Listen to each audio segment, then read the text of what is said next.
What's up guys, Ibra here with Canucks, and we were invited to an exclusive Fujifilm event here in Toronto, and surprise surprise, they announced a new mirrorless camera. Meet the X-T2, the successor to the very popular X-T1 camera, and that incorporates many interesting features for all kinds of photographers, sports, wedding, portrait, etc., and for us, videographers. That's right, my friends, Fujifilm is stepping up their video game. To get the basics out of the way, this camera features a 23 megapixel X-Trans CMOS 3 APS-C sensor, as well as the X Processor Pro high-speed image processing engine that is supposed to offer great color reproduction along with superior low-light performance. Do note that this is an X mount system, so you are limited to mounting Fuji lenses. One thing I've always loved about Fuji cameras are the manual mechanical dials that lets you set the ISO sensitivity, shutter speed, exposure compensation, and different metering modes.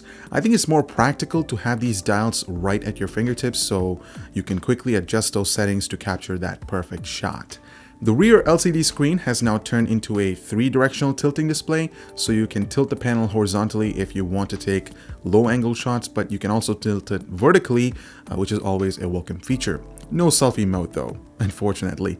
Fujifilm also announced a vertical power booster grip. Now when you attach this module to the camera and enable Fujifilm's new feature called Boost Mode, this maximizes performance by a slight margin. For example, you get 11 frames per second of high continuous shooting versus 8. The EVF refresh rate boosts to 100 frames per second from 60. The camera autofocuses a lot quicker and much more. Now onto the best part, video features.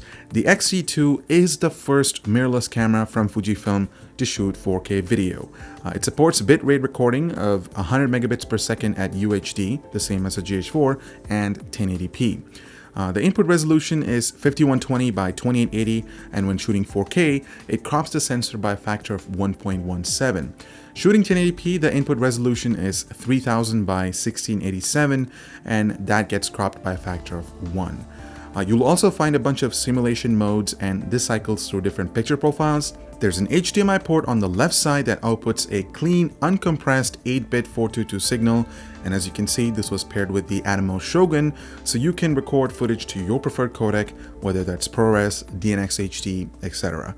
Fujifilm will also roll out a firmware update in the future that will add a new F-Log gamma option. This will take advantage of the sensor's wide dynamic range.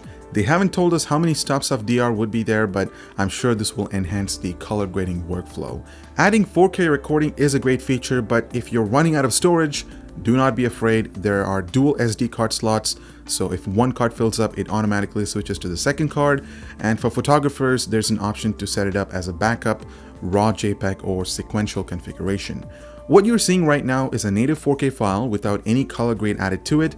This was shot at ISO 800 with an f2.0 aperture at 1/60th of a shutter speed. Remember, this is a pre-production model, so the image that you see here may not reflect what the production model would offer.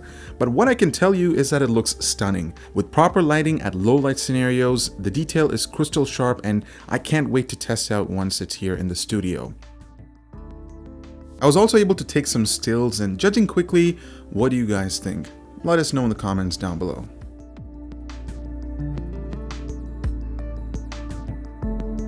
Alright guys, Fujifilm has surprised us with the video performance on the X-T2. I love photography as well, and I think that the image quality that's coming out of the sensor is clean and gorgeous. I just can't wait for what Fujifilm has to offer for us videographers and photographers. But let me tell you this. The competition is getting tough, especially when you consider the price point of this camera starting at $1,600. And also leave a like in this video if you want us to test out the full potential of the X-T2 for video, especially since the price point is so much closer to the GH4. And also don't forget to share your thoughts on the sample footage I've shown or posted in this video. I'm Ibra with Canucks. Thank you so much for watching, and we'll see you in the next one.